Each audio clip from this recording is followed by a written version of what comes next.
What's up, everybody? It's AJ with etrailer.com. Today we're going to be checking out the Rhino-Rack ROC25. And what this is a roof rack system for the naked roof of your vehicle. So it's going to be a complete system. You get the bars, the feet, the pads, and the clamps that are specific to your vehicle. Each one's made a little bit different. Each roof is a little bit different. So you want to make sure you get the right fit. This is going to have all of it. You don't have to buy anything extra. Now what the roof rack is going to do for you is help you carry something like, let's say you don't have a hitch on the back of your vehicle like this one. You don't want to get a bike rack. You want to haul your bike on your roof. You can do that. You can get a cargo basket, a roof box. You can carry your skis up here. There's plenty of options to use this roof rack on top of your vehicle. Taking a closer look at it, I just want to show you what I mean by custom design. This rubber pad is what the custom part is for this roof rack. So it's made specifically for this 2019 Nissan Rogue. You can see how the rubber pad goes down into this groove and catches it here, and it's flat. So it goes and conforms to the shape of the roof. And every one of these is going to be different for every vehicle. That's why you get the kit specific to your vehicle. But they're all going to function the same way. They're all going to grip on that roof and catch it. You'll see that there is no overhang with this roof rack system. And that goes with how custom it is to your vehicle. So it's made specifically with the right size bars. And actually on this one, the front bar is longer than the rear bar. You can see that by looking at them. So that's how it's just designed for the roof. The roof tapers in a little bit, and there's pros and cons to that. So one of the pros is you're not going to hit your head when you're getting in and out of the vehicle. Sometimes that overhang can be a little bit of a burden. I know Zach, who does videos here too, complains about sometimes he forgets, he hops out of his vehicle and hits his head. I'm not that tall, so it's not really a problem for me, but this would be eliminated for everybody, so when they get out of the car, it's not a worry. A negative would be there's not as much space. Sometimes that overhang lets you add that one more accessory that you couldn't fit when the bars stop here. But overall, I think it's more of a positive than a negative. You can fit your thing on here just fine and then get out of your car without ever worrying about it hitting your head. While we're up here, we might as well look at the bars themselves. They're made out of an aluminum, it's black coated, it's a black matte finish, sorry. And it's got reinforced on the inside. So it's not just aluminum like a soda can. It's got reinforced, and they said it's like an H design in the middle of it. And that helps, gives it the strength so that it's not going to budge when you load it up with your gear. Now it does have a weight capacity of 165 pounds, so I would not exceed that. On these bars is a weather strip, which covers up the T-Track channel. So this is a great option to do those T-Track accessories that are going to slide in here and go where the weather strip goes. That way you don't have to use a clamp that's going to go around the whole bar, because as you can see on this vehicle, it comes pretty close to the roof a little bit. They're in the middle, more so on the back. So if you don't want to use those clamp-on accessories, or you just don't have the room to use them, I suggest using the T-Track up top, where you can just cut this to length wherever you want. So let's say that your bike rack slides in here. We would just cut this off and the bike rack would take up the space. That way, it's still got the weather strip. It's not going to make noise when you're going on the road. It just slightly makes noise. It's not very loud, but it could still get annoying over time. Now we'll move on to the foot. It's glass reinforced nylon, and it's also UV treated. So you don't have to worry about the sun breaking it down, making it look bad, or even the elements. If you want to leave it on your roof all the time, it's not going to bother. It'll be just fine. That's this foot part, which is going to be separate from the foot down here. There's another plastic part. Same material, and then the rubberized cover that goes on the foot is specific to your vehicle. So, like I said in the beginning, there's a bunch of different kits, and this is the part that's going to be made specifically to fit your roof and the contours that are on it. Along with that custom rubber pad is the clamp. Now, these clamps are going to be the same, but they all have a rubberized inside, so you don't have to worry about them scratching the inside of your door jamb or the side of your roof here. That way, if you take them on and off, you don't have to worry about damage over time or anything. It's not going to happen. It'll be fine. Now, it does fit and tighten up to your door jamb, so it pulls this clamp up the more you tighten this bolt down, and that's what keeps it in place. You see there's no movement whatsoever, so you don't have to worry about anything bad happening when you're going on the road. Now, there is a cover for this, so this isn't exposed all the time. And another cool thing that Rhino Rack included is a lock. They don't all come with locks and locking caps, so it's nice that they have that, and you get 2 keys with it. That way you can keep one in your vehicle and one on your key ring, and then nobody can tamper with your roof rack when it's installed. So I've gone over how great this roof rack is and what it can do for you. How does it install? It's not that bad. You just follow along with me as I do it, and you'll see it's pretty easy. The only thing that's different is the foot pads. They may change from roof to roof, But that's the only thing that changes. Assembling it is going to be the exact same. You're going to measure from the same points. Now the numbers might be different because your roof and your vehicle are going to be different, but still the same. So let's check it out. We're going to install our weather strip. I've already done it on this bar and most of this bar, but I wanted to show you how it works. You just put this part that's a little bit more in than the top. Just work it into the center. It'll pop into place. It's probably better to get one side down, see how it's tilted, and then push in is usually how I do it. And then it goes into place pretty easily after that. You just got to get started. You can hear a little pop every time I push it into place. And come back on the other side and do the same thing. Looks like it's sitting nice and flat. I'm going to pull it back a little bit so it's even. That looks pretty good right there. Now I'm just going to cut off the excess. I'm going to use my flat side of this. That way you got a nice even cut. So not as even as I anticipated, but I'll come back and fix it up.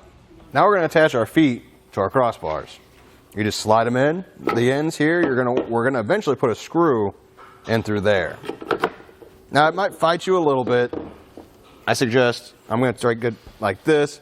Kind of use the table to push it down in that last spot because this plastic kind of sticks out a little bit and you put your palm on there, it doesn't exactly feel good, so you can't get a good shove on it. But if you just use the ground and push a little bit, it should slide right into place. Don't slam it on there or anything like that, you'll damage it, but just use that to help push it into place.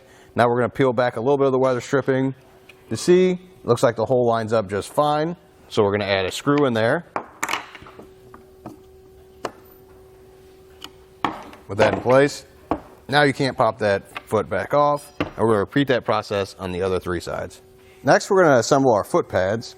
You're going to get these in a different kit, and you want to make sure you look at them and you see the number here. It's going to tell you where they go. So this is the front left and front right. Stickers do come with them. I've already added the stickers, so it's easier to explain to you which one's which, but you can look at the number and it'll tell you exactly where it's supposed to go.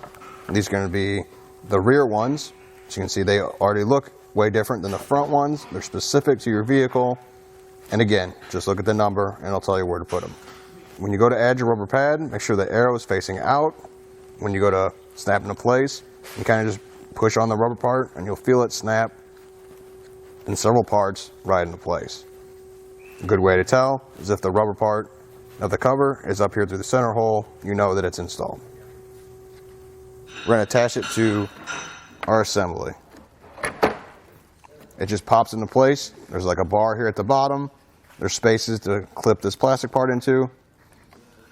You just push it, you hear it snap into place, and it's on there. And again, you want to look at the bottom, make sure you're putting the right one on the right side. Arrow is facing outward, and the arrow on the rubber is facing forward.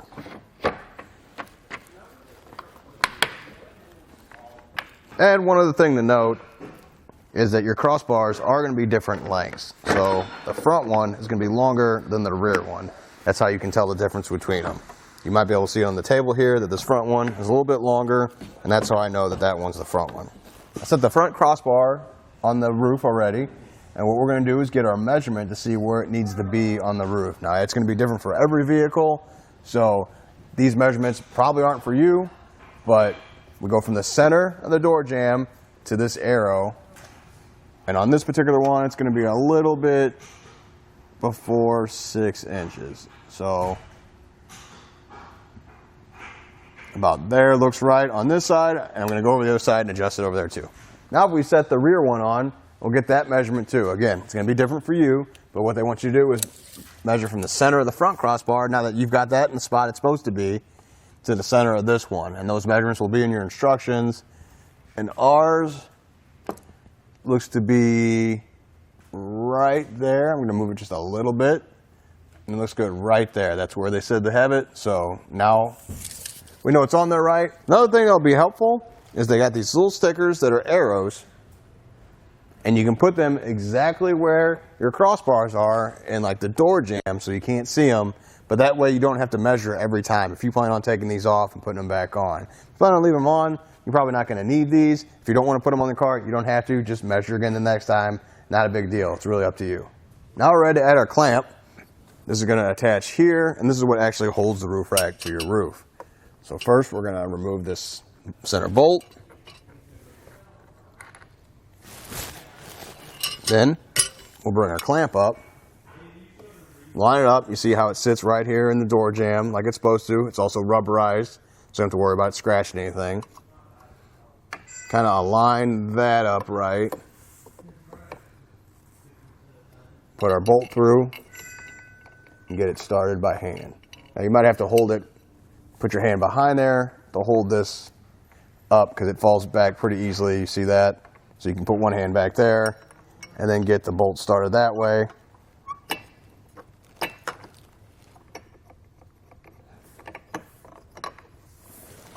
It looks like the trick might have been is to tilt it towards you. That way it's at an angle and then the bolt went in way easier. Because I got the clamp sitting in the door frame where it's supposed to be. And I'm slowly tightening it into place. I'll come back with the tool that comes with it and continue to tighten it down. On the passenger side, we do the same thing, but don't fully tighten it. Just kind of jump back and forth and tighten it evenly. That way one side doesn't pull it up off the roof.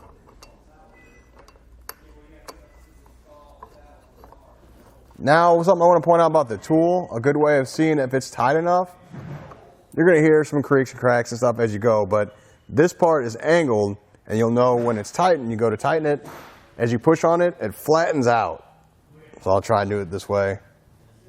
You see how it's flat now? That means it's tight enough and that you can stop tightening it. Last thing we got to do is just put our covers on. You just slide them into the grooves, pushes in there really easily. Then use one of your two keys to lock it in place. Now you're good to go. As you saw, it wasn't too bad to get installed. Some roof racks can be a little complicated with a bunch of moving parts and a lot of going back and forth. That was probably the hardest part of this one, is probably the measurements. And that's just, setting this one in place, measuring, going to the other side, doing the same thing, then doing the same thing for the rear bar. But really, in the grand scheme of things, it's not that big a deal. They installed pretty easily. They're on there nice and tight. They're not going anywhere. I'm fully confident that they're going to stay there for as long as I need them to be. So now you can carry a roof box, a roof basket. You can even carry your bikes up there, skis, whatever. You have all those options with those bars on your vehicle. Well, thanks for hanging out, and I hope this helped.